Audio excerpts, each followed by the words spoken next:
Hey folks, this is Abel James, and thanks so much for joining us on the show. Are you tired of the never-ending hacks, shortcuts, protocols, and gimmicks that some refer to as biohacking? 19-year-olds are juicing up with exogenous hormones and getting implants just to keep up with the Joneses on Instagram. The materialistic worldview pushed by those with something to sell in the world of health can lead to an unhealthy obsession with appearance and status. But is this really what health looks like? How can we transcend the hype, nonsense, and noise?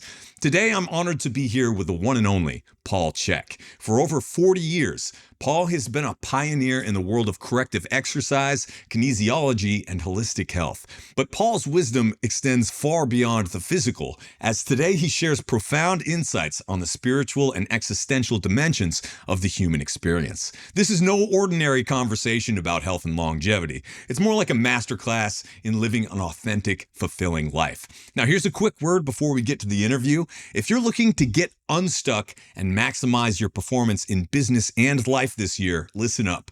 Whether you're looking to write a best-selling book, launch your podcast to the top of the charts, turn your business around, or get in the best shape of your life, we're here to help you get results. We're launching a new high-level executive coaching program this year where I'll be working with a few folks like you one-on-one.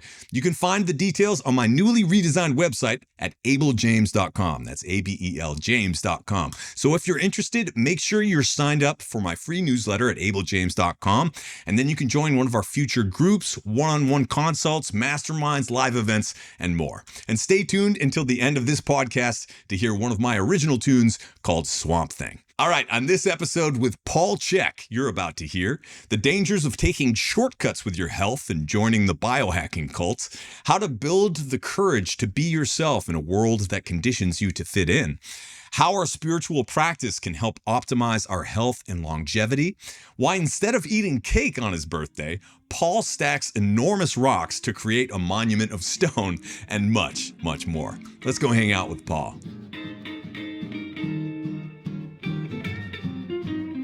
All right, folks, I'm honored to be here today with the legendary Paul Chek. Paul is a world-renowned expert in the world of corrective and high-performance exercise kinesiology, stress management, and holistic wellness. With over 40 years of helping others optimize performance as a coach and a practitioner, Paul is a true pioneer and leader in the world of holistic health. He's the founder of the Chek Institute, has published a dozen books, and his latest work, Spirit Gym, is for those who have the courage to step outside of the limitations of this world to create more love and freedom in their lives. Paul, thanks so much for joining us here today. My pleasure. Thank you for the introduction. Absolutely. I've been following your work for many moons now, well over a decade, but obviously you've been at it for far longer than that. But you've been on my list of dream guests for a long time now, so I'm really glad that the stars have aligned. And I'd love to start by asking you about your birthday cake, because there's a lot of talk about longevity these days. There are very few people living it, and I know you have a unique take on all of this. So let's start right there.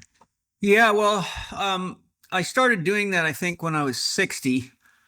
And the reason I did it and did it this year as well, is just because it's been shocking to me. For example, I've had a number of cases of 19, 18, even 18-year-olds, 18, 19, 20-year-olds reach out to me through the various media channels asking me how to get off of Viagra. And I'm like, what the hell is going on? You know, when we got elite level athletes that are 18 and 19, 20 years old who are using Viagra, it's a very bad sign. And I've seen just a plethora of young guys like in that same age category and all the way up to 50 and even older, turning to testosterone replacement therapy and watching all these ads to sell it and all this crap. And it's just, you know, first of all, when you start putting exogenous testosterone in your body, it'll throw the balance of your hormonal system out significantly. And I've had to work with countless elite level athletes and amateurs that used anabolic hormones, testosterone, growth hormone, and all the various cocktails they use. And it permanently damages them and causes, you know, lifelong problems. And it's just not worth it. And in every single case, it's just a lack of understanding of how to take care of your body, how to use weightlifting to stimulate androgens and other therapies such as cold water therapy and saunas, and just, common sense self-management. And there's so many gurus out there, experts that are talking about everything from light therapy to you name it, that have all this, mightier than thou, this is the law. But I haven't met any of them yet that are very healthy at all. And so, I tell all my students, if you can't teach in your underwear, then you need to keep working on yourself before you start teaching. And if you go to a doctor that can't see you in their underwear and show you the results of their own program and their own knowledge, then you shouldn't be going to sick people for health advice. So, I just felt like I don't think that I'm anybody special or unique. Many people have said, "Oh, you must have good genes," and I say, "Well, just look at the rest of my family to answer that question, and you'll see it's evident that it's a management issue, not a genetic issue." And I think, honestly, if we give our body the things that it needs based on the plan that it is an inherently a part of nature, then it does very well for us. And, I don't think, even at my age, at 63, I don't think that I'm doing anything magical or mysterious. I think I'm just using common sense approaches to keeping my body healthy. And I think one of the things too is that, I have a little saying if you act young, you will be young. But if you act old, you will be old. And I've seen, 25-year-olds that are 55. Mm-hmm. And I've seen, occasionally I'll meet someone, along my age or older that's still very vital and alive. And the one thing I see that's common is that the people that are older yet younger are passionate about things. They're doing what they love to do. They're not fitting into the consensus norm. They follow their heart, live their dreams, and if it irritates other people, that's up to them. But I think it's really a matter of if you don't, psychologist Jerry Wesh says, if you have a big enough dream, you don't need a crisis. I think most people are just living half-mast all the time. They're not really stepping into themselves. They're not appreciating the magic and the mystery of the human body and just what a miracle it is. And they take better care of their cars and their phones and their toaster ovens than they do their bodies. And so I think at the end of the day, my message to people is just simply, look, here I am out in the dirt, lifting rocks, right? Not in a gym, not using steroids or fancy tricks. It's just time in nature and doing something creative that challenges me, artistically, challenges me physically. It can be very strong mental challenge. Some of these things that I build are very, very hard and very dangerous to build. And that I choose that because it puts me in a situation where I have a choice. I either stay very present and very alert, or I get very hurt. And I have been hurt badly, but it was always because I was distracted or I was trying to do something in a hurry. So I like working with the stone Buddhas because they're brutally honest. They don't play any favorites. A rock will fall on anybody's head, no matter how enlightened they think they are. And so for me, it's really just my way of saying to the young guys, here, if you want evidence that what I'm teaching you works and that you can do it at any age, here it is. Here's my birthday cake. So instead of, gathering around the table with all your friends and eating a bunch of crap that you shouldn't be and blowing out candles, you are getting out in nature in the sunshine, carrying giant stones, and in some ways honoring those stones and honoring nature on your special day, and building something beautiful, challenging your body to kind of meet these demands that most people half your age or a fraction of your age would never be able to attain at their current rate anyway. So I find it very inspiring seeing you going out and taking on these challenges like that. But what is the problem with a lot of the conversation around longevity these days? It seems like there's a lot of people who are kind of caught up in the short-term, gimmickry, the idea that you can follow these shortcuts and these biohacking hacks in order to somehow live longer or have a higher state of baseline performance. What is your take on all of that line of thinking? Well, I think it's a combination issue. At its deepest root, it really boils down to a fear of death.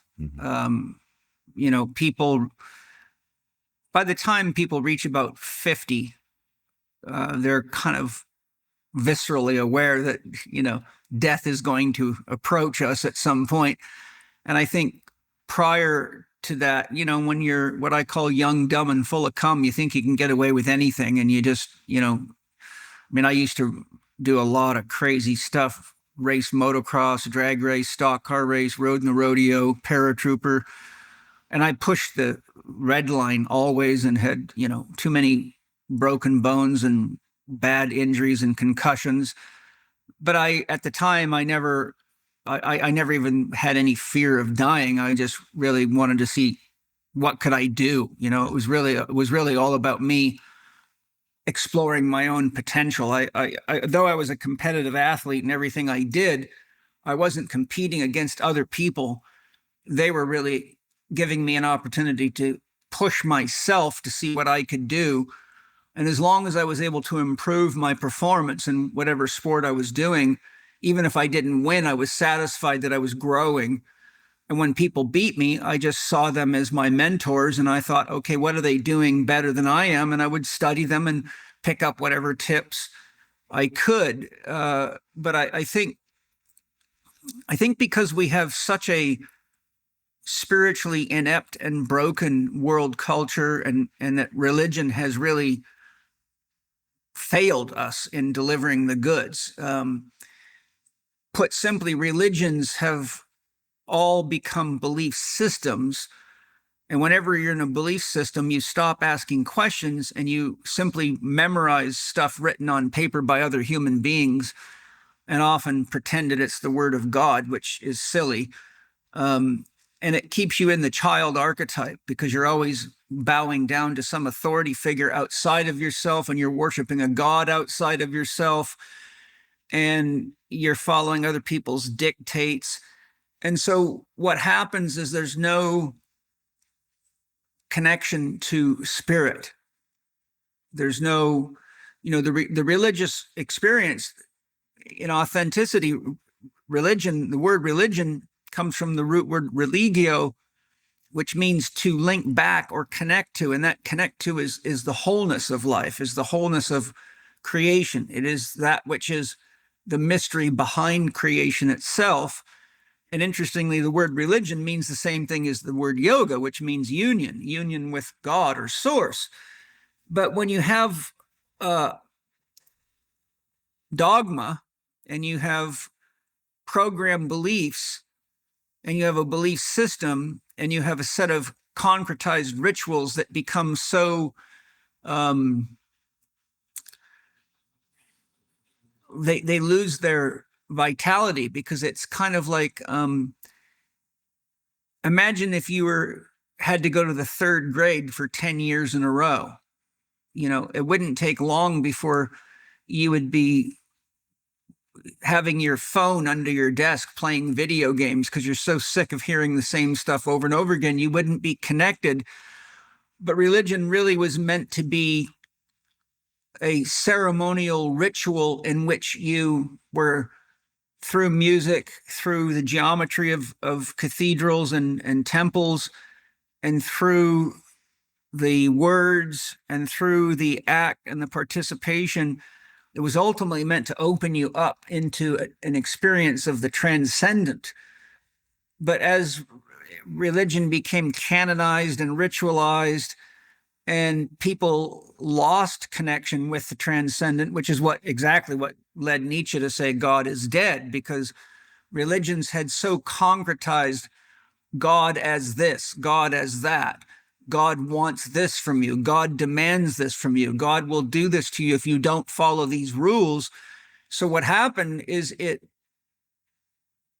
became such that people had all these fixed ideas of what God is, what God wants, etc., that now God is no longer a mystery to them. So when you turn a symbol, which always connects you to something beyond itself, into a sign, then you lose the transcendent function. Nobody has a mystical experience at a stop sign because everybody knows it means step on your brake pedal. Otherwise, if it was a true symbol, people might be sitting at the stop sign having, beatific visions and would cause tremendous problems. But when you look at religious iconography, such as Jesus on the cross, that's not meant to be something concrete. When you turn Jesus into a man and you believe the story as fact, you run into the problem that Joseph Campbell spoke about when he said, when the Bible is interpreted as a dictation instead of a connotation, you're in deep trouble. And what I'm pointing to is that 85% of the world population claims religious affiliation. So even people that don't think they're religious don't realize how much religion is tucked into them because it's in the legal system, it's in the medical system and the sign of the caduceus, it's in the street names, it's in the holiday names, it's everywhere, right? You're soaked in it. And so when people are indoctrinated like that, they enter into what Ken Wilber refers to as flatland. So you get people that are doing jobs that they don't really love to do, but they think they've got to do it for money, or they've been convinced by their parents that they won't be respectable if they don't go to school and become a degreed professional at something. But meanwhile, they really want to be a musician or a gardener or a landscaper or a pilot or something. So they never really have their heart in things. And research shows that 75% of Europeans and about 70 to 73% of Americans either strongly state they don't like or they hate their jobs. So if you couple what I've said about religion with an industrialized society that's really just working on a treadmill to barely survive, 70% of the US population right now cannot meet its survival needs with the income it has. And so we have the highest credit card debt in history, highest suicide rates in history, highest rates of anxiety and chronic disease across all ages in history. So what you actually see is all the things that lead people to coming face to face with the fact that not only are they unhappy, but they know they're going to die. And so, this whole longevity thing and life extension thing, it's been going on since I was young. I remember, seeing all sorts of books about this. And at the time, I didn't give a shit because I was young. I'm like, whatever. I'm not worried about it. But as I've gotten older and looked at, and I've had many of these people as patients that are, doing everything from plastic surgery to biohacking out the yazoo to hormone therapies to, you name it, all sorts of crazy shit. When I look into what's really going on, it is ultimately at the root of fear of death. And the other thing is that our culture is so the self, the authentic sense of oneself, which I call soul, is so projected outward that our culture has so externalized its sense of itself into what it sees in the mirror, or how its body looks, or do I have the right car, the right status symbols, the right clothes. So there's not a real connection to the spirit within, the consciousness within the individual. So what happens is, and this is more of an issue for women than men, because where men gain their sense of meaning and value by their physical strength and their ability to do things, what used to be our ability to hunt is now our ability to make money, to provide for a family or our wife, or have financial freedom.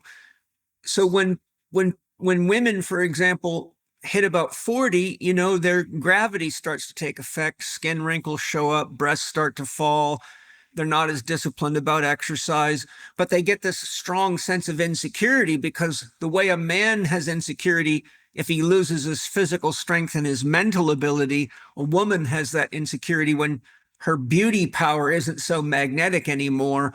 And she consciously or unconsciously starts to feel like, oh, I'm aging. I don't like that.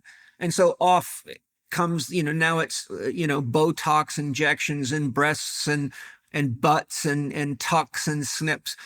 And so that's considered anti-aging. And for men, it's all that. I mean, I remember the first time, it was actually 1988. At that time, that was the year I introduced the Swiss ball to the exercise industry. And I was in Gold's Gym in San Diego. And I remember I just finished a set of some exercise, and a great big muscular dude walked by. And as he walked by, I noticed his calves were not moving properly. And I watched him walk, and, I'm very skilled in anatomy, and I like, what in the world is going on? And I watched him walk away from me for 20 or 30 feet. It's a huge gym. I'm like, this guy has some kind of inserts under his skin. Those are not real calves. And then later I saw him walk back, and he had fake pec muscles, and he even had fake abdominal muscles. He looked like, somebody from a cartoon character with all this stuff. And I'm like, wow, this is unbelievable. And the guy had a little bit of gray hair, and he was probably 50 at the time. I was probably, 35. And I'm like, wow, that is seriously desperate stuff. And then I begin seeing women with fake butts and all kinds of weird shit everywhere. And I just felt so sorry for these people, because you see, there is one whose sense of meaning or value is so utterly dependent on their physical appearance, which means that they're projecting their soul consciousness into what they see in the mirror, which is an externalization of the self, which comes hand in hand with a sense of insecurity about their ability to use natural approaches to keep their body healthy and vital. But it also comes with something else, and it's a symptom of one's inability to transfer the sense of dependence on strength, intelligence, and beauty into the appreciation that wisdom and life experience is ultimately much more valuable and more important than whether your nipples point to the sun, or whether your six-pack is perfect, or your eight-pack, or your biceps are big enough. So really what it is, it's like a lack of the ability to engage in the essence of life, and the ability to see the beauty of having enough life experience to really have a deeper sense of confidence that who and what you are transcends the body. That doesn't mean, for example, I'll never stop taking care of my body because I love my body, but I don't really identify myself by my body. I identify my body as an expression of the creative art of my own soul, and something that I can work on every day, just like I do a painting or a rock stack, or build the best courses I can build for people. But as I've aged, I've really had no inhibitions about the fact that I'm not near as strong as I used to be and as fast as I used to be. But I get a lot of joy out of knowing that I actually finally know how to live, and I know where effort is worth putting and where it's not worth putting. I know, where in relationships it's not worth getting upset about shit, because it isn't going to matter at the end of the day. And those are the things that, as we reach the middle of our life, we're supposed to really embrace, because if we don't have those things, then we cannot set a good example for the younger people in the world, and we can't guide them from a place of inner authenticity. But what we have now is a lot of people that are lost, confused, and scared, and plastic, and vanitized, and narcissized. And unconsciously or consciously afraid that they're going to die. And then you see all the crazy shit about, we can upload your soul onto a hard drive and put you into Ray Kurzweil crap. And, it's like, it really goes hand in hand with the breakdown of religion and what it's meant to be, which is a ritual that connects us to God, or that which is transcendent to the material plane. And something that is a practice that helps us come to the realization that as souls, we're eternal. We don't die. We put on these bodies to come learn, to grow, and to create, and to share the unique experience of being alive with Source or with God, because each one of us is a divine, unique expression of the divine, and there will never be any two people ever on this planet or ever in the future that have exactly the same fingerprints, just like there's never two snowflakes the same, there's no two grains of sand, and even identical twins are not identical. And so God's a novelty generator. And so if people realize that, wow, who I am is a one-time expression of a unique way for the divine to engage life, and each one of us has this inherent genius in it. There's things that Abel does better than anybody.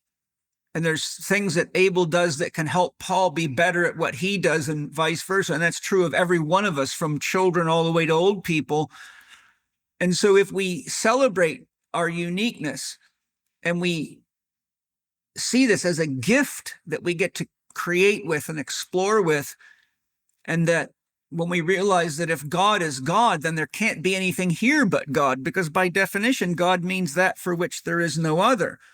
God is the only being that can create and sustain itself, and the universe is God's body within which God lives. And therefore, each one of us as a sentient being is God embodied in a unique mode of self-expression, self-creation, which means God can't possibly know what it's like to be Abel until Abel Abels every moment. And each moment of Abel Abeling is God's own realization of what it is like for God to be Abel.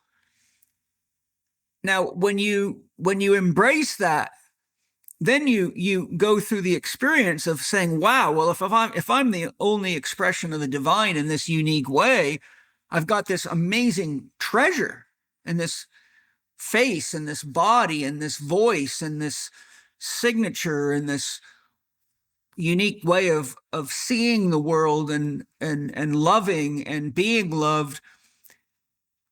Then every step of the way, as you get older, you say, wow, here I am sharing what it's like with God to be this old and to have accomplished this in my life. And here's what I want to create as God, with God, for God, which is everything. And so then the concept of getting older is really just part of the process, right? We prize wine for how old it is, right? Because it matures and it tastes better, and it's even gets fermented foods get more nutritious. And so if we see the aging process as this quintessence, this accumulation of wisdom, this drawing inward, when we realize we can't take anything with us when we go except what we've become, then each stage of life is like a different season. So, imagine if people lived in winter areas where it snows, and they ran around everywhere with huge furnaces trying to get rid of the snow and trying to heat the sky up so they didn't have to deal with winter. We'd understand that these people are completely and utterly lost and confused about how important seasons are to the life of the planet and to life itself. And so it's kind of metaphorically like the anti-aging movement is running around trying to melt the snow instead of saying, wow, let me get a jacket on and go skiing, So I don't know. I think it's a symptom of our being trapped in a materialistic worldview where physical appearances and physical accumulations have been deemed more valuable than one's capacity to love, to share, to learn, to grow, and to become something that ultimately is what the alchemists referred to as gold, or the philosopher's stone, which is, it's not something you can take away. The gold is the wisdom, and the philosopher's stone is the accumulation of wisdom. And it's called the quintessence, which, if you draw a square of the four elements, the quintessence in alchemy is the dot in the center that is the center. And if you circle it, that's the symbol of wholeness. So circling the square means the consciousness that emerges out of the marriage of earth, water, fire, and air, and the wholeness that the soul is, and its capacity to be one with, yet uniquely different than all things. So I think it's a combination of all those things, and just a lot of confusion on top of it. Yeah, that's resonating with me deeply. And I heard you say a few things that I really haven't heard other people touch upon. But so I had an existential birthday this past summer, turned 40, and a lot of my friends around my age, or especially even younger than I am, have really jumped into the testosterone replacement therapy. A lot of like health nuts have as well. And so there's kind of this bifurcation, or this line that's being drawn between some people's idea of longevity or anti-aging, which really embraces all of these newfangled things and technologies and stem cells and hormone replacement and synthetics and peptides and whatever it is. And then the other side, which is much more natural. But one of the things that I've noticed is in some of the folks who have embraced the testosterone replacement therapy young, for example, as I've aged, I feel different now at 40 than I did when I was 17 or 25, with different levels of testosterone and everything else going on. And I wonder if part of aging is embracing that different feeling as a soul, right, in a 40-year-old body, trying to optimize that as best you can, but not plaster over it with some sort of newfangled technology to make you feel psychologically like you're 17 again at 40 or 50 or 60. And so I wonder what this is doing to not just people individually, but also our society, as some of these kind of high performing males really double down on these artificial ways of bumping up their hormones. What do you think that's doing to our culture or people's psychology? Well, I think it's doing what it's a symptom of.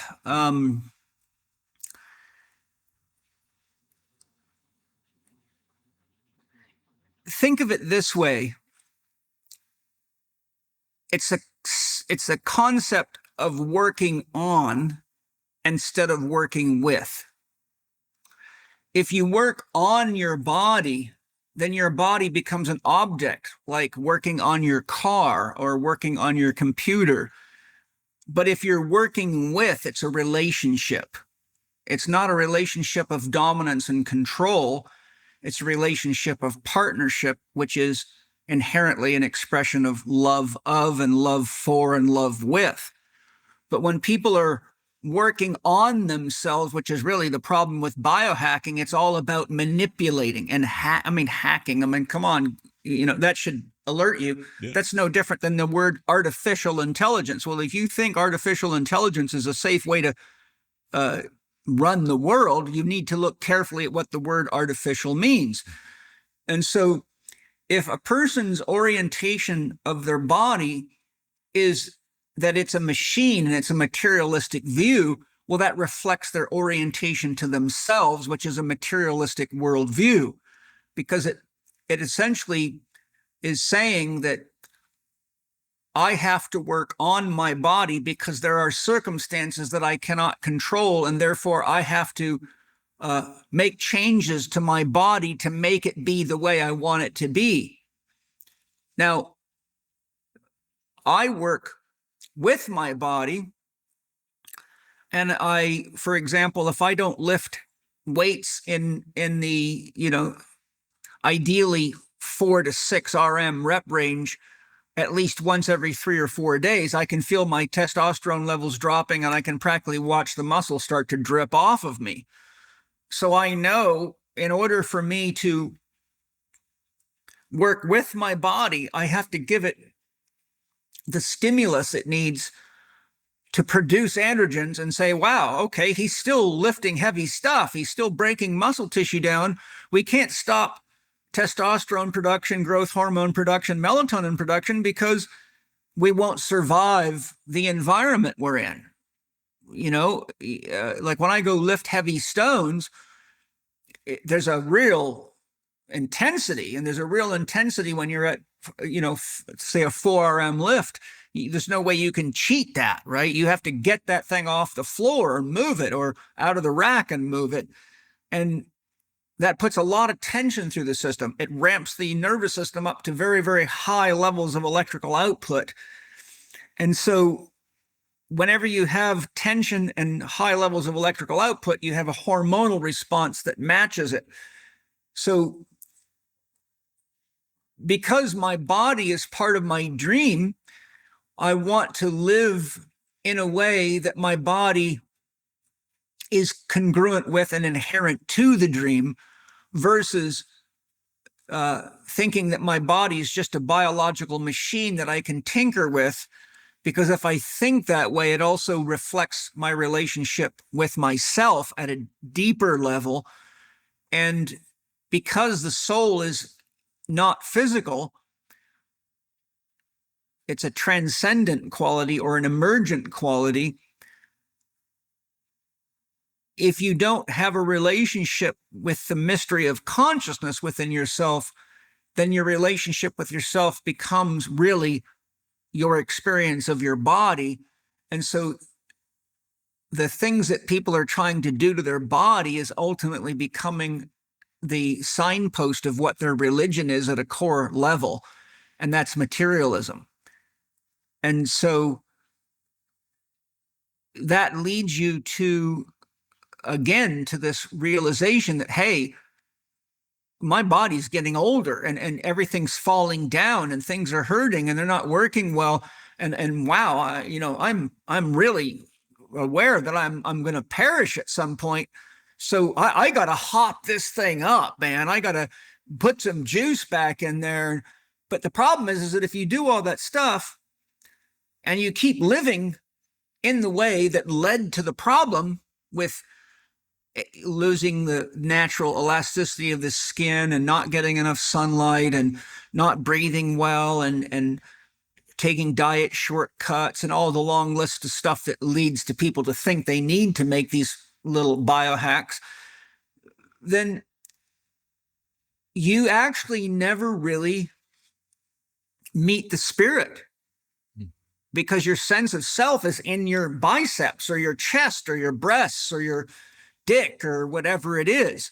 But you don't meet the spirit inside of you. You don't have this sense of deep connection. And because your sense of identity is in the physical is always subject to the law of impermanence. There is no escaping that. So really what you do is you fall in love with atoms, but you don't realize that an atom is 99 to the 9th decimal point empty, and what's holding the atom together is what's holding your atoms together, and that is consciousness. So, I don't want to, beat the horse to death, but I'm trying to make the point that ultimately, one who has a legitimate, loving, spiritual relationship with themselves can embrace impermanence, because they know that the body dies, not them, and their care for the body is not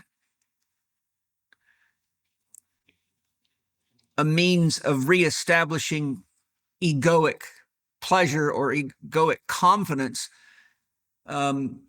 It's really their care for their body is the same care that a Buddhist monk gives the temple that he worships in, because it symbolizes a sacred ritual and a sacred relationship.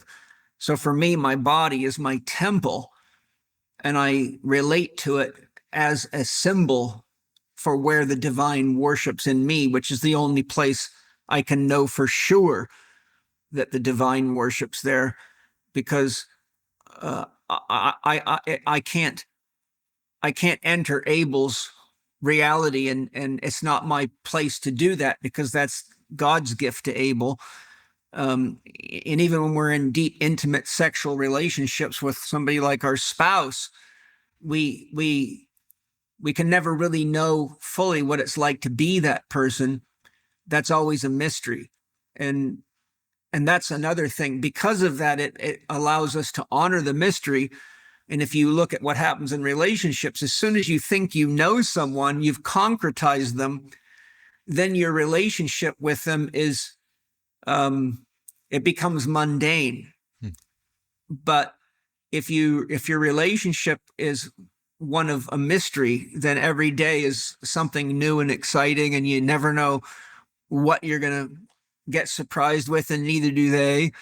And I think that's what's missing. I think that we're in a spiritual crisis, and though everything you're talking about and asking me about is really the symptoms of a legitimate spiritual crisis, coupled with profiteering and modern technology and shortcuts for which there are no shortcuts. And it's the inherent nature of children to try to take shortcuts. I love that. And speaking about, and you've done this in many different ways, the biggest challenge for a soul is being addicted to matter. And I've seen this play out over and over, where, I'll just use the example of an entrepreneur or something who is driving forward and amasses a small or large fortune, and all of a sudden realizes maybe they sacrifice their health a little bit to get there. And so they go hard into this biohackery and this world of life extension. And all of a sudden they're getting vampire procedures on their faces and taking blood from younger people and following this road. But it seems to me, based upon a few conversations that I've had with people who are kind of following that road, that they've amassed this fortune, they have this body, they realize that, oh, I have enough money, I have too much money at this point, I need to focus on my body now. I need to make sure that I can stay here with this fortune as long as I possibly can. I need to, because I don't get to take that. Maybe there's no afterlife, whatever it is. And so they're just so hyper focused, running away from this fear of death, that they're becoming more and more attached to this kind of like empty material world. How do you guide someone like that? Because I know you work with so many different people and have over the years. How do you guide someone who's kind of like in that state, and hold their hand and hopefully walk toward the sunshine of the natural way? Well, I begin by asking them what is ultimately meaningful to them, and then I ask them what is their concept of a legacy. Because really a legacy is what you leave behind, right? And you could say that we live on through our legacy. As an example, when I leave the world, there will be thousands of videos. There will be, when I finish my 15-volume book set, there will be now 15 plus 12 is 35, 37 books. God knows how many education courses, all my art, all the people whose lives I've had the ability and the joy to be a part of. Like, there's over 63,000 Czech professionals around the world that have in my education system. And so every time somebody's working with someone and teaching them sound diet principles and helping them invent calipers I've invented for postural assessment and structural alignment, I actually live through them. And so if a person, for example, has a bunch of money, but now they think, oh my God, I got to take care of myself, I'm going to die one day, and I got to do something with this money, or whatever the orientation is, that's a lot different than saying, well, I made all this money, now what can I do to help people with it? And this brings us to a sort of another very important realization. And it's a critical realization. And that is that the soul is relationships from top to bottom. Like, even though Abel right now has a sense of himself inside, Abel's listening to me right now. He can feel his body. He knows he's breathing. But there's a sense of I in Abel. Like, you know, me speaking for you, I am Abel. Like I say, I am Paul Chek. But that I does not give us the sense that it is a conglomeration. It has a sense of oneness to it. But in fact, it is God that dreams us each into existence. So the paradox is the I within us that we have as the backdrop of consciousness, which acts like an empty mirror that reflects everything. You see, if our consciousness had something in it at the root level, it would be like a mirror that somebody had painted a tree on. Well, if you stood in front of the tree, you wouldn't see yourself, you would see the tree. Therefore, you could not have anything but treeness in your mind, metaphorically. So God, being unconditional, is like an empty mirror that leaves room for anything Abel would like to perceive and experience within Abel's consciousness, which means the subject of you, which is the perceiver, is actually God perceiving in you, because God's the only one that's empty. Abel's full of all sorts of ideas and past joys and past traumas and sadnesses and everything that makes a human being human. But behind that, at the level of Abel's I-ness, there is the ultimate emptiness, which is the source of fullness, paradoxically. And that ultimate emptiness is the subject, it is the perceiver, and it can never be filled up. And no matter how many people are talking to Abel at once, there's no way that the I can be maxed out. Like, there's no way you can put a limit on how many people can stand in front of a mirror before the mirror just says, that's enough, I can't reflect any more of you, you know? So the first relationship is that God is actually dreaming each of us up, and people forget that God's infinite. People have such a limited idea of God. They think God's an old man in the sky or whatever they think. But when in actuality, God as the absolute, or God as the infinite, has infinite processing power, infinite processing speed, infinite information, infinite creativity, infinite energy,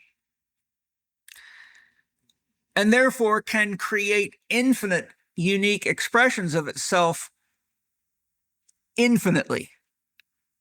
So when you realize that God can have a parallel process that is infinite, in other words, there can be an infinite number of Abels, each that uniquely feel themselves, each that uniquely have their own consciousness, all of which are God. And the metaphor I give in my Spirit Gym book series to help kind of point how this happens out, one second, is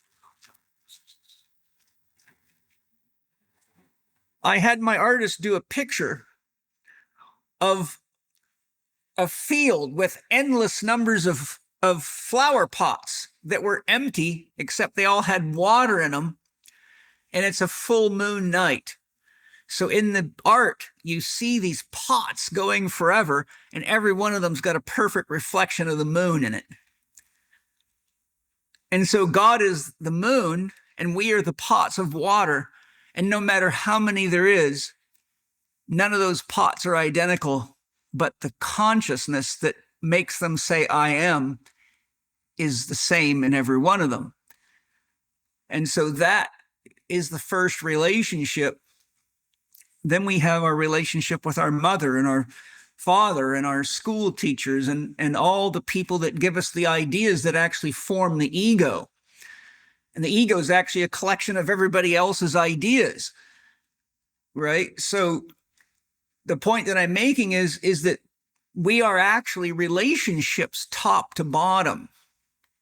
So if a person understands that who I really am lives in my relationships, and who my soul, see, who Abel has come to be at 40 years of age is very, very unique. Because if I took Abel and raised him in isolation on a desert island and there was nobody around, a 40-year-old Abel still wouldn't have a clue who he was.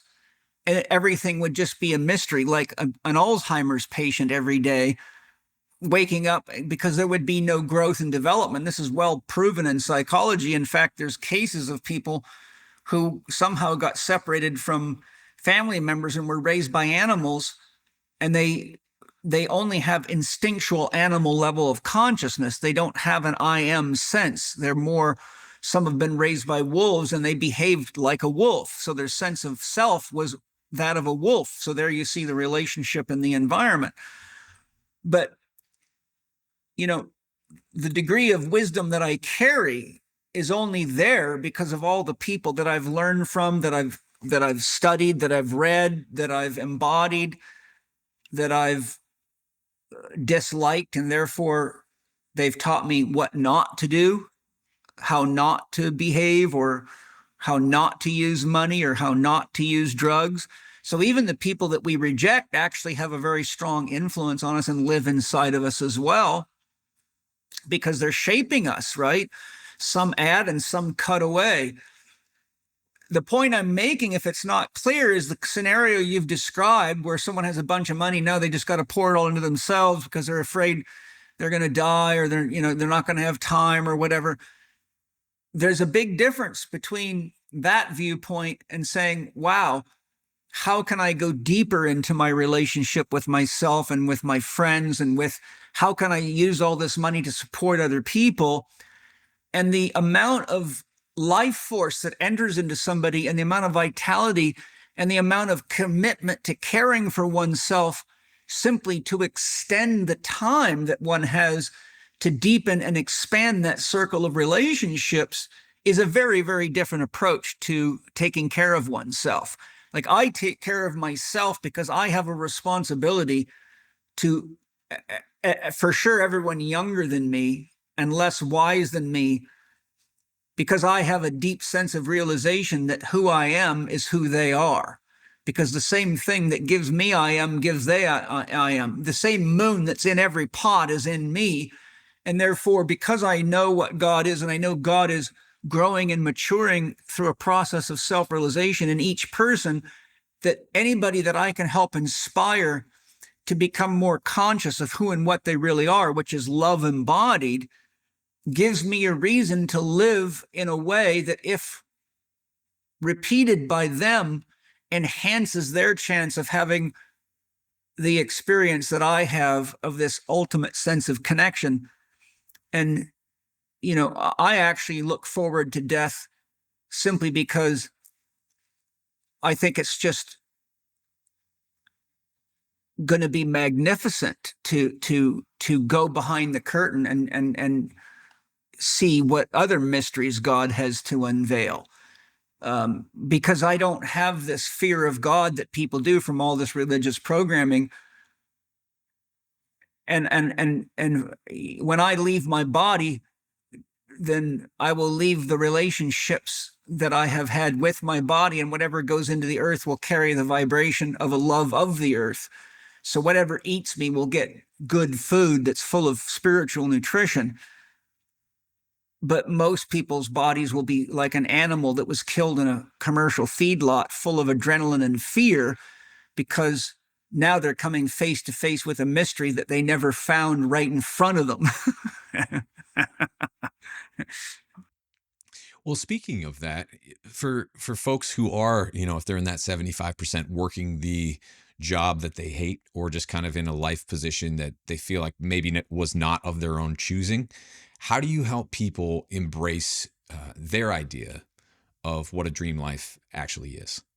Well, it's very simple. I just say, well, one of the analogies I give people when they come, because this is where I start, my system is based on a 1, 2, 3, 4 approach. 1, what do you love enough to grow and change for? 2, there's 2 forces that create everything in the universe: yin, the feminine, yang, the masculine. So whatever you got going on with you has something to do with an imbalance of those 2 forces. 3, there's only 3 choices you can make: the optimal, the suboptimal, and to do nothing. And 4, we all have to pay attention to 4 doctors: Dr. Happiness, Dr. Diet, Dr. Quiet, and Dr. Movement. And you can't be a healthy 3-doctor person. It's impossible. So step 1 is, what do you love enough to grow for? What do you love enough to become? And the analogy I give is I say, I want you to pretend you've just been arrested and put in a maximum security prison with a life sentence, but you've just been led to the prison warden, me, your therapist, and I'm going to tell you, you now have a 35-year sentence or a life sentence, but this is a working prison. And in this prison, we're profitable. And every prisoner gets to choose what they will do to create profit for this prison. And you can create any job you want. If you want to be an artist, we're going to sell your art. If you want to be a furniture maker, we're going to sell your furniture. If you want to be a gardener, we're going to sell your produce. If you want to be a farmer and raise cows, we're going to sell your cows or your milk. If you want to be a school teacher, then you're going to be a school teacher, and we're going to generate income off of that. So I say, you now have 24 hours, metaphor. It's not the 24 hours, but you have to now tell me, what is it that you want to do to fulfill your life sentence? And I remind people that if you get it right, you will think it's hilarious that you've been put in this prison. Because every day you will go, oh my God, I get to paint all day. Oh, I get to teach kids all day. Oh my goodness, I get to build hot rods today. Fucking, this is hilarious, man. Why didn't I get arrested sooner? Right? And so really what God does, because God is unconditional, that which is unconditional has no means of self-reflection, because to self-reflect requires 2. There has to be an I and a thou. There has to be something to reflect. So God paradoxically, mysteriously creates conditions, i.e. the prison, so it has a matrix of self-reflection and can self-realize. And so the prison is just an analogy for the world or the universe. That's why I call my system Spirit Gym. It means you're in a gym where you're going to grow spiritually with the purpose of realizing who you are. And when you realize who you are, you'll realize why this is all here, because without this, there would be no self-realization. That's why the soul falls in love with matter, because the soul ultimately is God that is unconditional. And as that which is unconditional has no self-reference. It has no way to see, feel, or know itself. So the prison's just a metaphor for the material existence that is made of the basic elements, earth, water, fire, and air, which are not really just the tangible goods, they're ranges of vibration. So fire represents spirit, air represents mind, water represents emotions, feelings, and values, and earth represents that which is body, whether it be a house, a tree, a planet, a star, a car, or your own body. So consciousness steps itself down, which is shown right in the Kabbalistic tree of life. If you understand the Kabbalah, they're showing you how God steps itself down into the material plane, and the earth sits at the bottom of the Kabbalistic tree, where consciousness condenses itself, just like we have dew that forms in the evening or the morning. It's the condensation of the atmosphere. So our soul condenses itself down into this material form, because souls have to have enough time in a material matrix in order to gain a sense of self-awareness and self-realization. And as we mature, we get to the point where we don't need a physical body, because we have enough consciousness within ourselves to self-reflect. So we can basically know ourselves through our emotions, our feelings, our desires, and our mind. And consciousness, by definition, is a psychic substance produced not blindly, but in living awareness of opposites, as defined by Edward Edinger, MD. So what Edinger's saying, that consciousness is a psychic substance, it's actually tangibly real. Even though it's invisible, a photon has no mass, yet an infinite capacity to carry information. And we have photosynthesis. So we take something with no mass and produce food out of it. That's very godly. There's the God trick, if there ever was one, right? And so here we are. We could say we are the product of photosynthesis, because if there was no photosynthesis, there'd be no plants to eat. There'd be nothing for animals to eat. And our third chakra, paradoxically, is an externalized organ, because our third chakra, the solar plexus, is dependent upon the plant kingdom to photosynthesize, because we don't have an organ of photosynthesis in us. So every time we eat a plant, we've eaten something that's captured a photon that has no mass and turned it into mass. So the photon is a symbol for the soul, that which is unconditional, massless, invisible, but paradoxically there, and it converts itself into something tangible. So our third chakra actually is externalized into the environment. And part of growing up spiritually is to realize that who you are cannot be separate from your environment. You're breathing 25,900 breaths a day that came from out there. In fact, you're breathing molecules from the body of Buddha, Jesus, and Lao Tzu with every breath, scientific fact.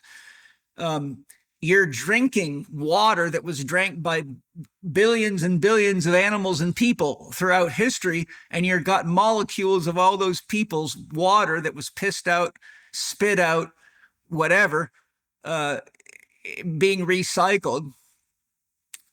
So, we're actually the whole universe being brought into a location to create the illusion of self or individuality. So the metaphor that I'm making here is, I say to people when they sit down in therapy with me, what do you want to do for the next 35 years? And I would recommend you really get quiet and connect to your heart and say, what could I do that would leave me making love every day? Because making love every day is sustainable. Anything else is not sustainable. And it leads to flatland, and it leads to anxiety, and to depression, and to narcissism, and to hopping up your body with plastics and drugs because you think that's all you have, right? So when somebody says, I don't know, then that's my first job as a therapist, because I know that until someone has a reason to love, they don't have a reason to live bigger than the fact that their body's not ready to die yet, and they're too chicken to kill themselves. And maybe they think, oh, I've got to live for my kids. But if you really wanted to live for your kids, you wouldn't have let yourself go so bad, So step one is identifying, what do you love enough to really live for? And once you're powered by love, then you can make it through the trials and tribulations of life, because it's just part of a process. Ask a woman how it feels to give birth, and they'll all tell you it hurts like hell. And you say, why did you do it? And why do you keep doing it? Because I love my children, right? So you see, love is stronger than the pain of birth, which can kill a woman. Love is stronger than the challenges of relationships. Love is stronger than money problems. Love is stronger than a health crisis. So the first thing that we have to do is we have to be clear what it is that gives us a sense of meaning and love. And if you're not sure, then it's time to explore. And so that means going out and maybe taking a pottery class, or thinking of a musical instrument that turns you on. Maybe you want to learn the piano or play the drum, or maybe you want to make quilts, or maybe you want to be a potter, or maybe you want to be a gardener, or maybe you want to be a pilot.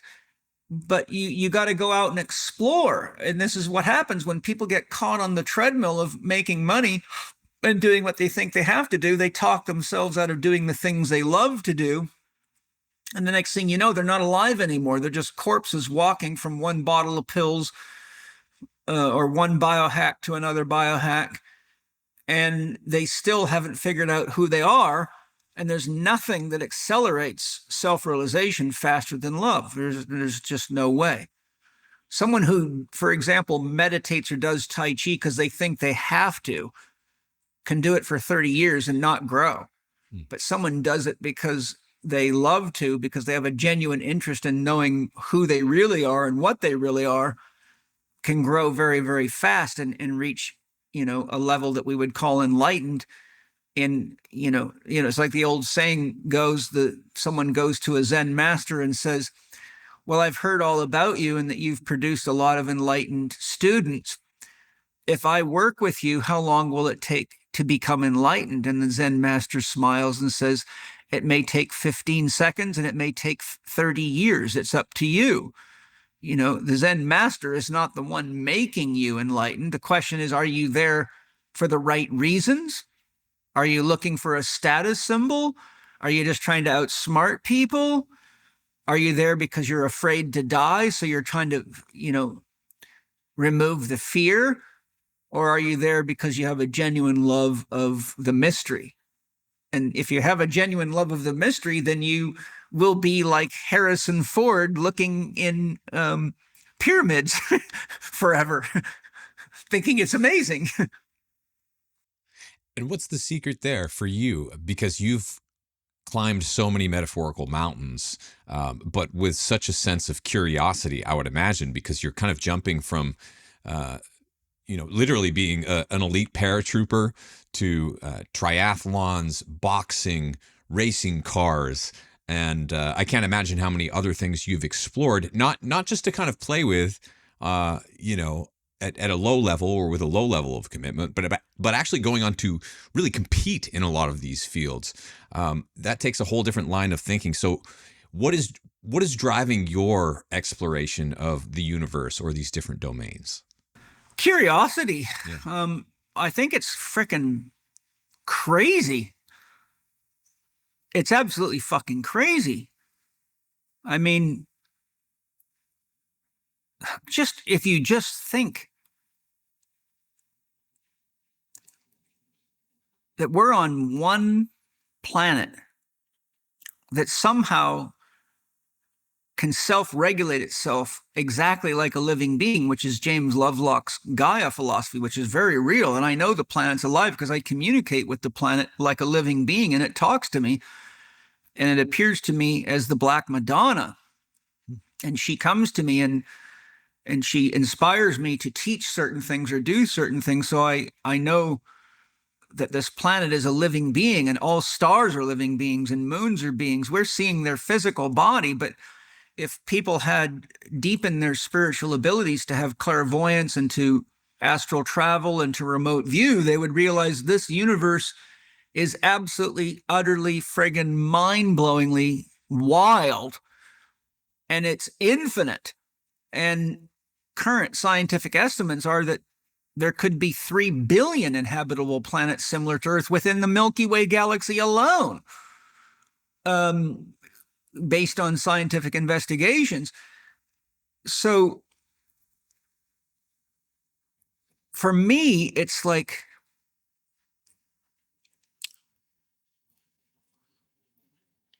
somehow I created this situation so that I could realize truths about myself that I couldn't realize if I hadn't have done this. A good analogy would be if you were the ocean, but you were so vast you could not know yourself, and you found a way to create a wave, and all of a sudden you would rise up and you look down and you saw the ocean all around you. You go, oh my God, look at that. And then you realized that's me. You would be so amazed. You'd say, I want to explore more. But once the wave collapsed back into the ocean, you would have lost awareness that you were the ocean. So you would be unconscious again. So each of us is like a wave on this ocean of divine consciousness. And ultimately, the religious life is, oh my God, look at this. Wow. And so for me, it's, I'm fortunate to have memory of a lot of my past lives and to have done enough deep spiritual work to have reached the ability to have complete union and relationship with my spirit and my soul. And so I've seen more past lives than I can count, and I've talked to those parts of me that were alive, and I've become aware that that's where I've gained a lot of the certain wisdom and insights that seem to be so natural to me. Even when I don't study certain things, I just know things. And so I've met the parts of me that are channeling that through my soul, because they're in the afterlife living inside of me, just like you are. You have this sense of yourself, but you don't realize that your certain urges, like maybe your sexual desires, come from several different lifetimes where you had experiences where you said, oh, I love that so much, I want to do that again. So that part of you that's now in the implicate order, to use David Bohm's, in the spirit dimension, is channeling through you, but it shows up in you as the urge to play a certain way sexually, or to investigate. You might have once maybe really had the joyful experience of riding horses in a past life. And so all of a sudden now you have this real love of horses, and you may not realize that's coming from past experiences, but it was so fulfilling, you want more of it because you realize how nourishing it is. So for me, I think we need the contrast between the visible and the invisible. Because when we're in life, we reach a certain point where we realize that what we love in somebody is the invisible of them. I can give you an example of the invisible. I've met women, particularly, that were physically unattractive, but within a few minutes of talking to them and feeling the spirit in them, they all of a sudden became beautiful to me, because I realized that the beauty of this person was so much deeper than their physical body. But as I got to know the God inside of them, and they may have been a great healer or a great musician or something, but they were always women that had passion about something. And then I've often marveled at the fact that when I first met that person, I didn't think they were very attractive, but now they're so attractive to me, I'd love to make love to them. But a lot of other men would look at them and be very unsexually attracted to them. But because when you come to know the essence of your own soul, it makes it easier to know the essence of another person's soul. And so what I'm saying is that it is the invisibility of the essence of every living thing that requires the visibility of the material form in order for it to have something to relate to, that makes the majesty. And try making love to a ghost. It's not nearly as pleasurable as making love to a body, right? So the ghost of us as metaphor creates bodies, right? And all of us have had the experience of making love to ourselves, whatever you want to call that, masturbation or self-pleasuring. But if you didn't have a body, how would you get to an orgasm? So you see, there's the visible and the invisible, they create a whole. And if you take half that whole away, then it kills the possibility for experience. So what I'm saying, if it's not clear, is that for me, I've gone deep enough into myself and into other people and into life to where I can now see the invisible acting through the visible. And so through my own spiritual evolution, all of us get the reward when we commit ourselves to legitimate spiritual practice, to the gift of seeing the invisible. And when you reach the point in your life where you can see the invisible animating the visible, you actually realize that everything is an icon or a symbol that allows us to have a sense of what it is that we're really in relationship with. So, for example, for a lot of people, Jesus on the cross is a sign that a man died for our sins, and that's as far as they take it. But when you really understand that the cross means that God takes on a body and enters into a field of impermanence and has to deal with the rigors of consciousness, which requires duality, which requires the marriage of good and evil interacting with each other, light and dark, inside and outside, male and female, etc., that in order for life to exist, it has to eat life. Therefore, death feeds life, and life creates death. So the cross is actually not a symbol of a man. It's the symbol of all living beings. And the vertical dimension of the cross represents the eternal now, which is all there really ever is. We perceive the past through memory, and we perceive the future through our imagination. So where the horizontal beam intersects with the vertical beam is where God embodies itself. And one half of the beam represents the past, the other half of the beam represents the future. And right where the heart of the crucified Jesus is represents the love of being present in the now and dealing with the sacrifices, because we have to ultimately work through the illusion of the material form to find what it is that animates that. And so for someone who is really spiritually inclined, the cross is always something that invites you to look deeper into the mystery. But as soon as you think, oh, that's just Jesus on the cross, you don't go any further. So now you have concretized the myth and turned it into something that does not inspire worship. So I'm just happy to be crucified is what I'm saying, you know?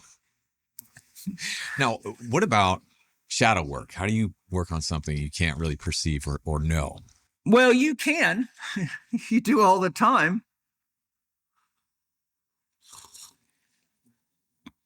You know, the simplest way to do shadow work is simply watch how you judge the rest of God. That person's an asshole. There's a projection outward of a part of yourself that you're rejecting. Because if God is God, there's nothing else here but God, or there is no God. Then we really have a problem, because we still haven't figured anything out, which means we're really stupid. And that would be a disgrace for God. So, you know, like Bill Gates winds me up. So when I feel myself saying, that fucking idiot, what's this guy fucking doing? He's killing the goddamn planet. He's ruthless. There's the shadow being projected out. Mm-hmm. So, you know, look, I voted for Donald Trump, not because I don't believe the guy's a goddamn criminal. He is. Just because if I had to choose between two forms of evil, it was the lesser of the two. And at least he had RFK on his side. Sure. So I thought, well, you know, I put my stock in RFK for helping do a software upgrade to Donald Trump. So that's the safer of the two. But the point I'm making is, when I start labeling Donald Trump as a criminal and an idiot, shadow work is saying, okay, now if Donald Trump is God and I'm projecting that onto him, then I have to be honest and say, where's the criminal in me and where's the idiot in me? Where's the womanizer in me? Where's the whatever? Where's the Bill Gates in me? Where's the Anthony Fauci in me? Mm-hmm. You know, that's what the ego does not want to do, because the ego does not want to look at itself, because whenever the ego looks at itself, it starts to dissolve. That's why the ego rejects spiritual development, because the further you go into legitimate spiritual development, the more the ego dies, because the ego is actually an illusory construct that allows us to have a sense of self-identity. But the problem with the ego is that it actually creates the illusion of separation, and spiritual development turns the ego into a window pane where it says, I enjoy being myself, but I don't want to be myself at the expense of other people being themselves. So the simple way to do shadow work is just look at all the judgments you have against other people or against yourself and say, where is that coming from? Is that my mother speaking through me? Is that my dad? Is that my school teacher? Is that my religion attacking another religion? Is that my fears and insecurities? When a man walks into a room full of strong, healthy males, if he's insecure, one of the first things he'll do is saying, oh, he's not as good looking as me, or he might have more muscles, but doesn't make as much money. Well, there's the shadow right there. So isn't that cute? Look at all the dick swinging I'm doing in my head to make me feel better about myself instead of celebrating. Look at all these beautiful men. Let me go hug them. And, if you want to find out if your ego's healthy, just go stand next to Laird Hamilton or Kyle Kingsbury for 5 minutes and see what happens inside of you. Watch how you want to protect your wife and keep them away. It's funny how that works. Yes. Spiritual entities that may attach. Get to know them. Ask them why they're there. What is a spiritual entity? It's another aspect of God. So, what are you? You're a bunch of spiritual entities. What'd you have for breakfast? Spiritual entities. You ate their bodies which is made of their spirit. So they gave their life so they could become human in you. So congratulations, you've just upgraded a bunch of chickens to human. And as long as you're conscious of that, you can really give gratitude and worship what you ate and say, here I am because you are. You are because I am, and I am because you are, right? That's how I hold my relationship with God. Often at night, I say, thank you, God. I am because you are, and you are because I am. I am because you are means I couldn't be here because I can't create myself and sustain myself. Only God can do that. So I am because you are. Without you, I couldn't be here. And you are because I am, because if it wasn't for me to worship you, there would be nobody that knew who you were, and you wouldn't exist for all intensive purposes. So we need each other. So any spiritual entity is just another aspect of God, and there's only two kinds of entities, the positive ones and the negative ones. And the negative ones are attracted to you because you're putting out the kind of energy that they feed on and that they're attracted to. So if you're a liar and a cheat, you attract entities that are attracted to lying and cheating, and they come to inhabit you, to use you as a vehicle to fulfill their needs. But if you're a lover, then entities that are lovers come to fill you up, and you don't even look at them because you're too busy loving. So if an entity attaches to me, the first thing I do is say, hello, who are you? And why are you here? And and I work on the relationship. And that's how I've cleared many entities, including Josh Trent had, I think, 3 of them, but one real significant one. But I've worked with countless people. That's why I did an entire program called Are You Possessed with Kedrich Olson. And I have a podcast called Are You Possessed? And there's an additional 5 hours on, how you know if you're possessed, what to do about what entities are, what the classes of entities are. I mean, I've seen so damn many entities in my career, I could fit them in a football stadium. But really, what are we? We're just a bunch of entities working together. Every single one of your cells is a living being. Your human body has 100 trillion cells, 90% of which are not human. Your mitochondria are parasites that share a symbiotic relationship with you. Those are entities, right? So they're what I mean when I say the soul is relationships top to bottom. We are nothing but a bunch of entities that share a common goal, life. And if you're not in love with life, you attract entities that are more in love with death, because death makes way for life. And if you find yourself in that position where I've heard you say before, basically the first thing that you might notice if you're losing your health is fatigue, and then you might succumb to something like parasitic or fungal infection. how can you interrupt that path of degrading over time, or losing your health in a subtle way? How do you correct that from following, a horrible trajectory down the road? Well, how about just fucking paying attention to what you see in the mirror every day and what you feel? I mean, it takes 10 years to become obese, and you got to work at it. Mm-hmm. You have to work at getting sick. Your body's constantly telling you, hey, you're tired, idiot, go to sleep. People don't listen. They drink coffee and watch TV until 2 a.m. or whatever. They play video games or whatever. You don't train. Your body starts to ache. Your body's saying, get up, move. Oh, just a minute. I got to finish this. The point I'm making is that we have 1,000 checks and balances in us.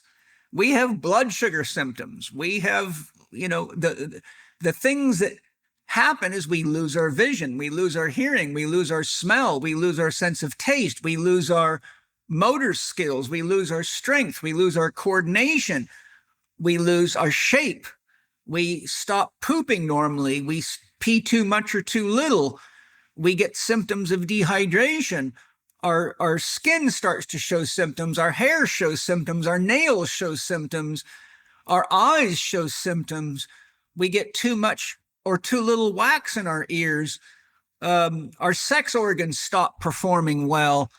I mean, the list is so fucking long. Your body's talking to you constantly.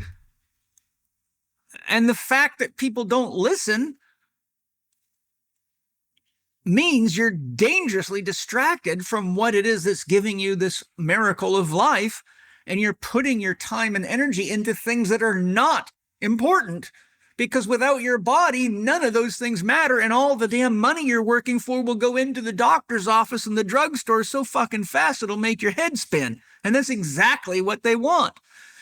So, it's very fucking easy. It's called be honest with yourself, because the more you bullshit yourself, the more shadow you develop, and the more money you give away to doctors and therapists that you'll never see back. And you usually give it to doctors and therapists that are just as sick as you. So I have a series on YouTube, on my YouTube channel, which is youtube.com/Paul Chek Live, CHEK, Paul Chek Live. It's called The Fastest Way to Health. I begin the series by saying the fastest way to health is stop bullshitting yourself. And that's it. Now, and then I give you some information, but really, But Paul, it's so easy to bullshit ourselves. Well, there's an old saying, it's very easy to trick a human being, but it's very hard to convince them that they've tricked themselves. And it's true. Yeah. And one of the reasons we trick ourselves, having looked into this through thousands of patients and watching myself, is because we often don't want to carry the responsibility that comes with the relationship of managing ourselves, because the body's a living garden. Most people can't even keep their houseplants watered, let alone take care of their body. And this is why biohacking is so popular, because it's the promise of a get healthy, get fit, look good, quick job. But it never works. You can't biohack a tree. It always needs nutrition. It always needs sunlight. It always needs seasons, etc. There's no biohacking for a tree. The fastest way to biohack a tree is just fucking paint one on the wall and be done with it, right? That one will last for a while. The tree on your phone doesn't require love, nurture, and support. It doesn't require birds, sunshine, or air. And that's another reason people are in love with the digital world, because you can create an alternate reality that doesn't require any responsibility. And, love by definition is responsibility. Love is relationships, and all relationships come with responsibility. So most people, and this goes back to the fact that so many people were raised in families where they didn't get enough time to play and really create and live a childhood before they were faced with the rigors of adulthood. Like, this is why in Waldorf school, Steiner won't teach kids to read until at least 7 years of age, because it activates their left brain hemisphere prematurely. for the first 4 to 7 years, the right brain hemisphere is dominant. It's coming online. And then somewhere between 5 and 7, the two hemispheres integrate. But the right brain is the brain of wholeness. The left brain is the brain that chops it up into little pieces so we can identify. The right brain sees the frog as an expression of the pond and the surroundings, but the left brain says, oh, the frog is this species. It's here on the taxonomic tree. It's got this type of muscle fiber. And when we dissect it, it's got these parts. But when you push kids into left brain too soon, they have no sense of wholeness. And if you don't have a sense of wholeness, you don't know what it is that your innate drive to be responsible for is directing you to. That's why the world's falling apart. We're so busy cutting frogs up, we forgot about the fact that the frog is the pond, and the frog is an expression of all the other creatures in the pond because they all need each other. So really, you could say biohacking is what happens when your right brain is prematurely suppressed and you're seeing yourself as an object, not an expression of the beauty of the whole. And I've heard you say as well that working too much on our spirituality can also make us resent it in some ways. And I've noticed as well, like we moved up to, for 5 years, lived up at high altitude in the mountains in a very remote place and met a lot of people. It was a small spiritual community. A lot of them had been meditating up there for decades on and off, some of them in silent retreats for years on end. And I was expecting for some of them to seem more enlightened than they actually were. But what I saw was a lot of, in fact, narcissism, kind of selfish behavior. So maybe you can talk about that a little bit as well. Yeah, well, first of all, did you ever listen to my podcast episode 250, Loose for Christ Aramon? I think I did come across that one, yeah. It's a 5-hour special. It was my most listened to podcast in 2023. Yeah. But what you're talking about is the luciferic impulse. And the luciferic impulse is to get out of the world. Remember Timothy Leary, tune in, turn on, and drop out? So the luciferic impulse is to, oh, I'm a yogi. I'm going to go meditate in cave and get out of Maya because it's all an illusion. So, but you can't grow without relationships. This is why the famous Hindu Muslim Saint Kabir said that hiding in caves and all that is a bunch of bullshit. If you want to grow spiritually, get a wife, get a job, have some kids, and then you will get to deal with God every day. Carl Jung was once asked, how do you know when you're in the presence of God? He said, when anything irritates me or confronts me. So what he's saying is, I have to accept responsibility for the reality of relationships, however they come. And some of the things that happen, I don't like, but I have to realize that that's God giving me an opportunity to deal with the parts of myself that need to grow and have more empathy and compassion. The issue you were referring to, when I say you got to be careful about working at your spiritual development too hard, is because we can get what Chip and Dan Heath referred to in the great book Switch as control fatigue. So you can see, for example, how tired mothers get managing 3 kids, baseball games, school, this, lunches, go here, go there, and they burn themselves out. They get control fatigue and they start forgetting things, and they don't have time to take care of themselves. They get overweight, they get out of shape, they end up on drugs and hormones. It all falls apart. So what I tell my students in Spirit Gym is, look, there's going to be days when you don't want to manage yourself because you're just tired and someone pisses you off and you just downright tell them to fuck off. You know, but you don't have to get all upset at yourself and feel like some great teacher in the sky is just giving you some bad boy points on the board. Just be in the moment, and when you're ready, just reflect on that and say, yeah, that was me being genuine about how I felt in the moment. And at any time, I have the right to apologize, and I'm aware of what I did, and I accept that. And that was authentically who I was in the moment. But if you try to moderate all that and you're constantly holding your authentic self back, you can get so goddamn tired that you begin to resent real spiritual development. So then what you do is you start telling yourself a story about why it's bullshit or it's a cult, or you come up with some cliche that fits your shadow projection to give yourself an excuse to not engage legitimate spiritual development.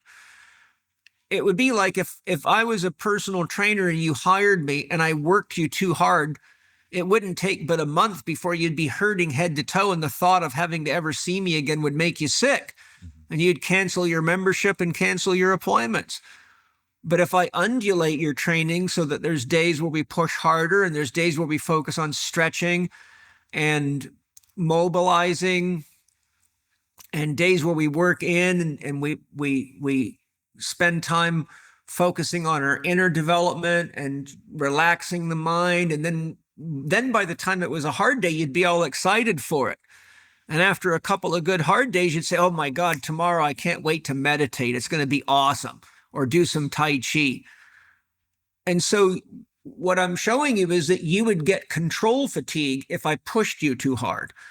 So if we push too hard, it almost always means that we are identifying ourselves with some sort of a ranking system, or that we're still in the child archetype and we're trying to please somebody else, or we're a teenager trying to prove to somebody else. So instead of how big is your dick or your bench press, it's how long can you meditate, or, what kind of enlightenment experiences have you had, and are they better than mine? There's always a measuring stick involved. But, because God is infinite, life is infinite, so there's not really a rush. So what I try to do in my own life, and what I encourage all my students to do, is make it an act of genuine love and interest in your own growth, and interest in learning how to love others and learn how to love life more. And Arnold Patent has a set of universal principles, and in metaphor, paraphrase, and one of them he says,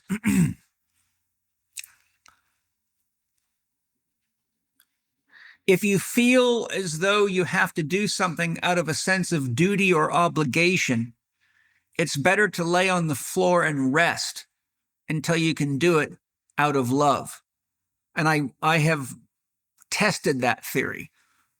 Like there's times, I'm tired and maybe I need to go home and change the water, which takes about an hour to go to the water charger, take all the empty bottles, load the empties in there, fill them all up, get the other one, distribute them amongst the houses. There's time I'm fucking tired. I don't want to do that.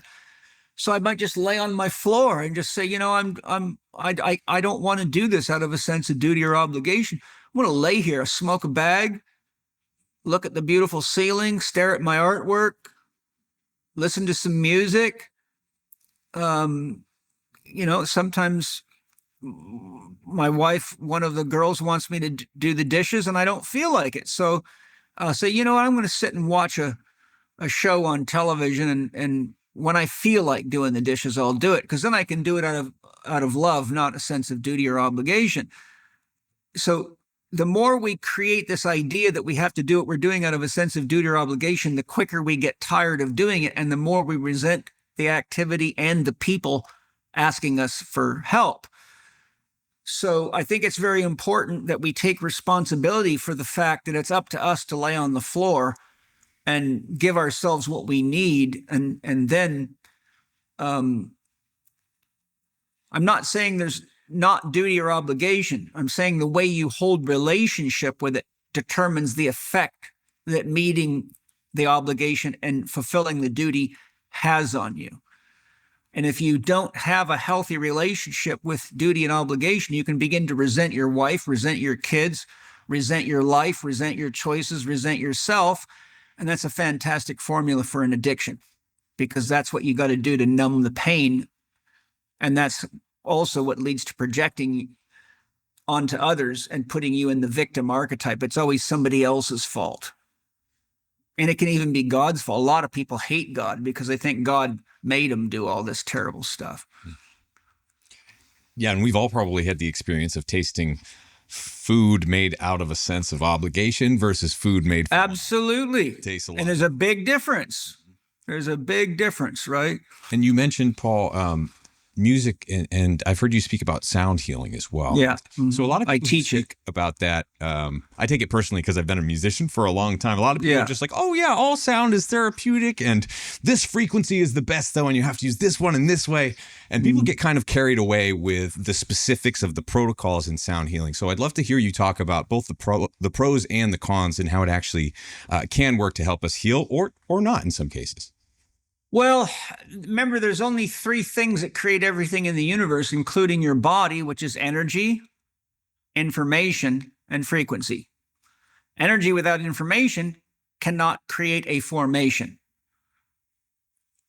Nagarjuna says emptiness is form and form is emptiness.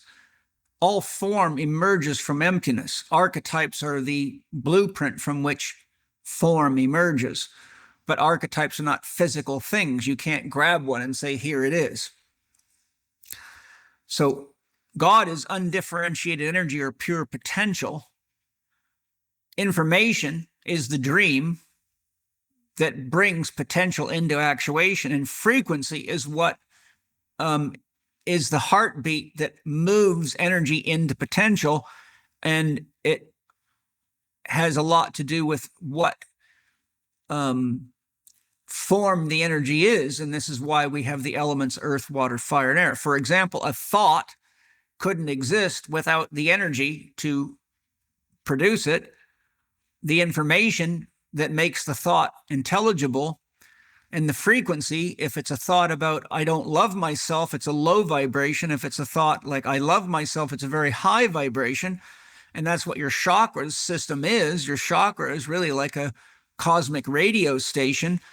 And your seventh chakra connects you to the whole and to God, and your root chakra grounds you to the material plane, the tangible physical realities. And without going through the whole chakra system, each one of those is a psychophysical dimension of reality that has a physical, an emotional, and an astral, and a mental level, which is a step down frequency. So God, you could say God steps itself down from the seventh and embodies itself in the first. So there you see the condensation of consciousness. So from a sound healing perspective, if you're, for example, having chronic low back pain, that's the root chakra typically, L5S1 in the sacral distribution, the sciatic distribution is all the root chakra that links to your colon, especially the sigmoid colon. There's carryover from the bladder, etc. But the point is that is a frequency range, and any musical instrument or any tone emitted by your voice or a healer's voice or somebody's voice that goes into resonance at that level can add energy at that level. But because we can create intelligent energy as healers by putting intention on the energy, just like we take a carrier wave. See, when you're talking to me over this microphone right now, there's a carrier wave, and my voice rides the carrier wave. And so you don't hear the carrier wave because it's not interpreted as sound, it's a carrier wave. So when we have the intention to heal, and we know this person has low back pain, and we visualize that healing process, and we identify that this person's deficient in the energy frequency that would correlate to the musical scale do, or the color light of red, for example, because there's an octave correlation there, then we know what type of energy to give. But if somebody, for example, is very insecure because they have a lot of money and they're afraid they're going to lose it, and that energy is trapped in their low back, it can also give them low back pain. So if we actually add more energy to that, it could make them worse, because what we need to do is move that energy out and transform it maybe into heart energy. So the point that I'm making to answer your question is too much of a given frequency would be like too much water in a cup that's already full. Not enough means the cup needs to be filled up. And because each of these centers is actually connected, so imagine 7 sinks that are all plumbed together. If you pour a bunch of water, red water, in the root sink all the way on the left, and you keep pouring it in, it'll turn every one of those sinks some variation of the color red because it'll mix with every other chakra. So we have to realize that each of these centers is communicating with each other, and they're actually expressions of each other. The root chakra is not just at the root, because the root chakra is also expressed in the second as your sense of safety and security over your sexuality, your sex identity, your use of your sexual interactions, and your use of life force energy. Your root chakra shows up in your third as your safety and security within your sense of who you are, your safety and security within your capacity to give and receive love, your safety and security within your sense of what can you create, and are you expressing yourself effectively, and are you capable of listening, your safety and security with what you see or your level of insight, and your safety and security with what you believe will happen to you when you die and what your idea of God is. So every one of the chakras is actually all the other chakras mixed together. The conventional model is way too childish and limited because it's not true, but it gives children a place to begin. So what I'm saying is, we give the idea of low back pain, we want to do sound healing, then the natural thought is, oh, I've got to use the root chakra frequency, but I have to say, what is it that you're insecure about? Or what is it, this analogy was money, for example. Then I got to see, is it fear of what it's going to do to your relationships? I have to look at where that problem's coming from, because I might actually have to go to the heart chakra to heal a root chakra imbalance. How I do it can be my voice. It can be a Tibetan bowl. It can be a guitar. It can be anything that I can use to go into resonance with that center and bring the person's conscious awareness and intention to the whatever information needs to be brought in for healing. Because if I don't bring the person's awareness to what it is that needs to be fulfilled in the healing process, so that it's their own healing, then I just become a form of energy aspirin. Now every time they have a problem, they run to me and say, "Oh, I need you to get your tuning forks out or do some magic on me." So you can end up just becoming somebody else's crutch, and that's really no different than a drug addiction. So the answer is, you can do sound healing with anything. In fact, if you really want to know the truth, you could actually imagine the sound and project it in your consciousness to that individual, and it would probably have the same effect as the actual instrument if you are good enough with the use of your own consciousness. At the same time, you could ring a crystal bowl that's beautiful that costs tens of thousands of dollars, and it could do nothing for you, or worse in some cases. Well, it'll do something. Again, it'll be, what is your intention? The fact is, if you have healing intention, but you're really shitty at sound healing, you can still get good results, because intention directs the flow of energy. Mm-hmm. I look back on my early days as a therapist, and I was like, how did I get anybody better? Because as a 41-year veteran therapist, now I look back and I had like a microcosm of knowledge, but I was working with complex cases that I don't even know how I got results with. But the one thing that I saw is I had a real legitimate love and passion for helping people, and I was genuinely interested in their problems. And I realized that the love, the passion, and the genuine interest brings so much vitality into the relationship that it always compensates for the ignorance the therapist has. So quite frankly, you could take someone who really has love, passion, and commitment to people and put the wrong instrument or the wrong tool or the wrong frequency in their hands, but that frequency will be carrying something more powerful, which is loving intention.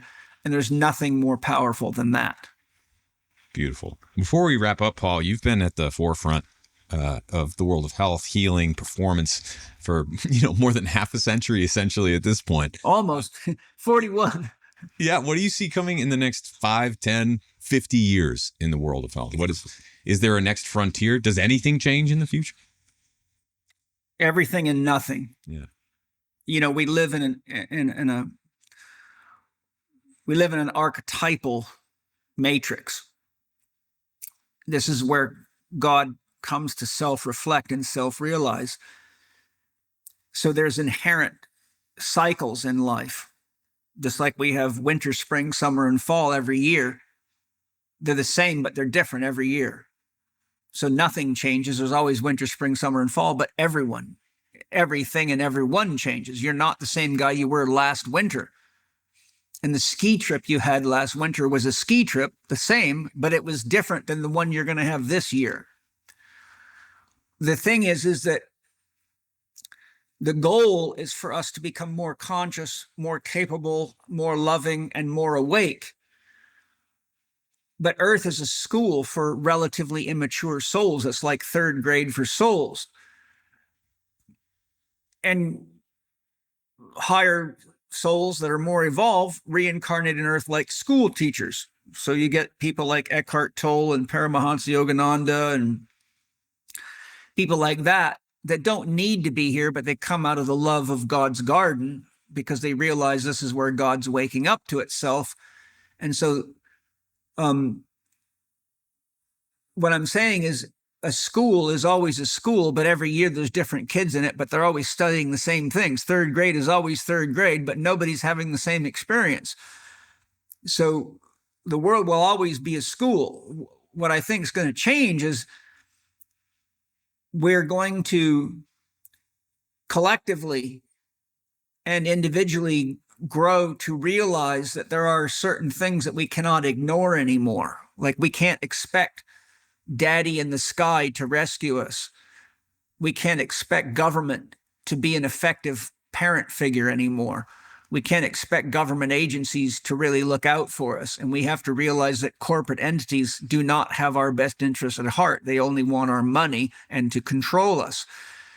So every cycle that we go through, the themes repeat themselves, but the emphasis is placed on different levels of self-realization, just like every mother's child focuses on key things in childhood, but when they go through puberty, they reject their parents, because if they don't reject their parents, then there's no evolution. They have to actually decide what of mom and dad they want to keep, but what they want to reject. And because they don't have so much programming, they see the world through a lot fresher eyes than mom and dad. So they're not so averse to new styles or new ways of doing things.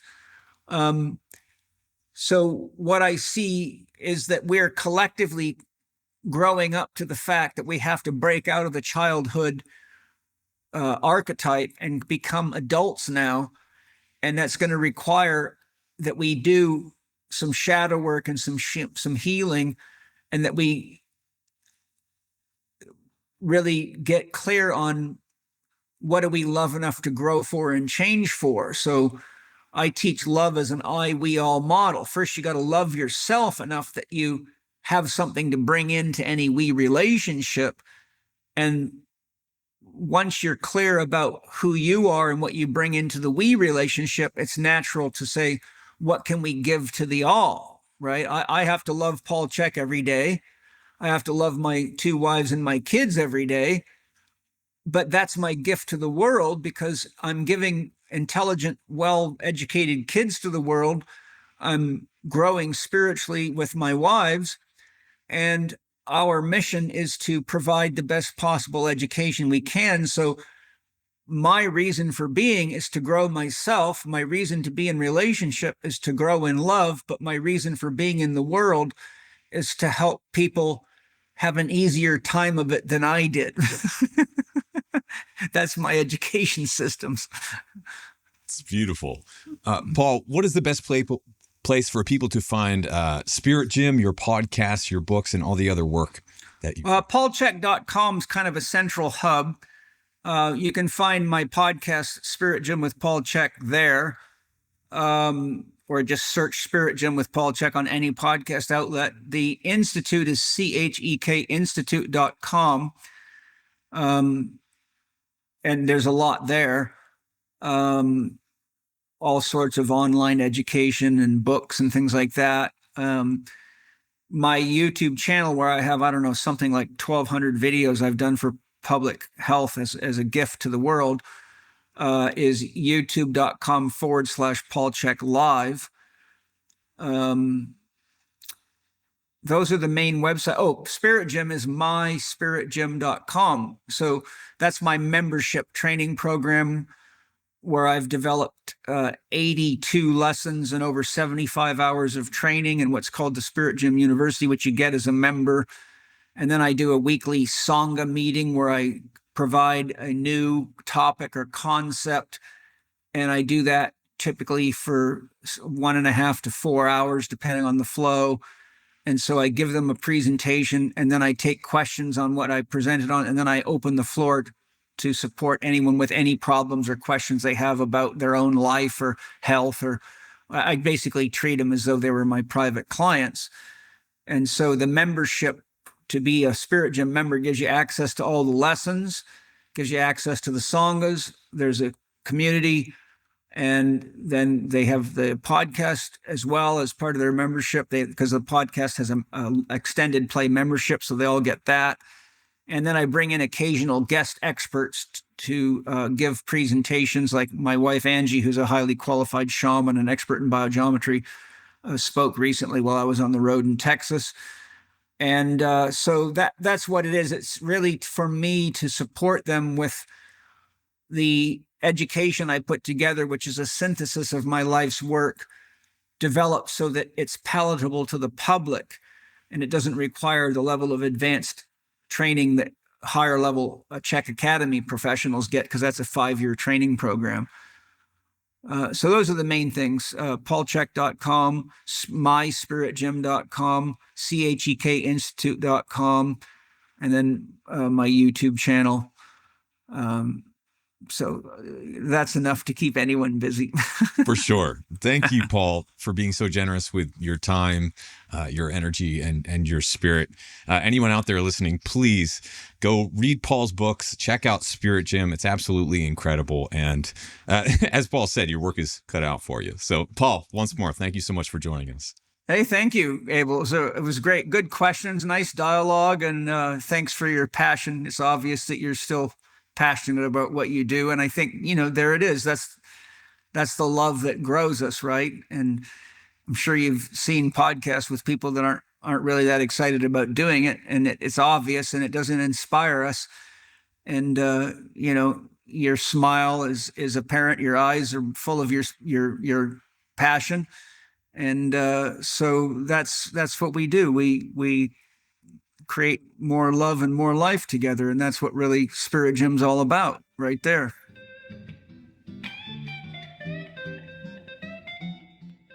Thanks for hanging out until the end of this show. As promised, here comes one of my original tunes made with my friend Denny Hemmingson called Swamp Thing. I hope you enjoy.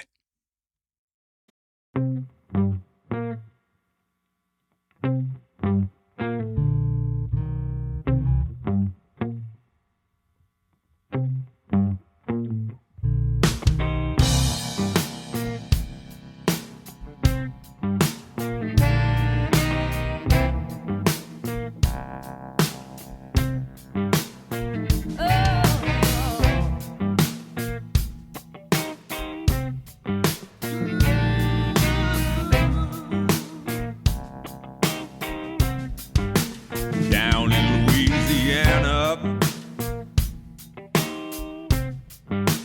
down where the bullfrogs sing, buzzing by the bayou, doing that voodoo thing.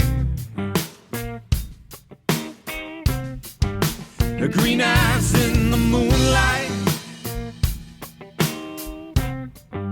stray cats start to wail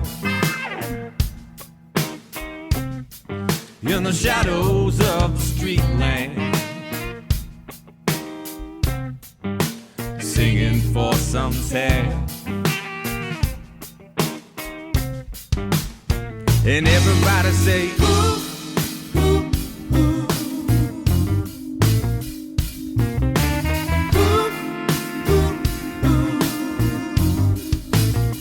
And everybody say, ooh, ooh, ooh. Ooh, ooh, ooh.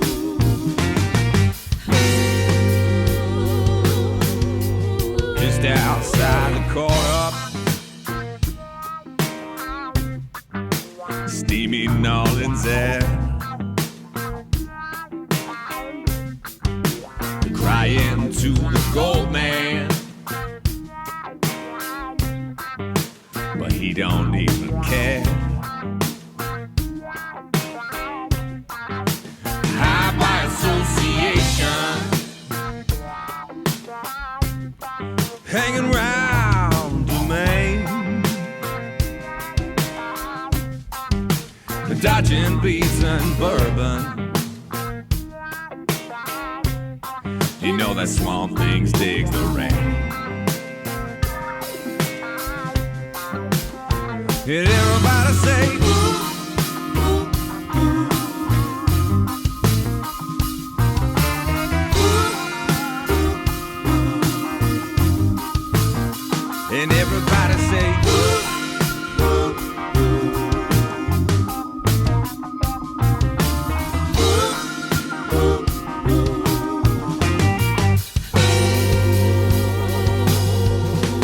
Dark-eyed Creole woman, hair as black as coal. She said I'd live forever if I let her see my soul. She leaned in and whispered, absinthe on her breath. Well, I'm living proof you gotta live your truth and let the hoodoo do the rest. She say,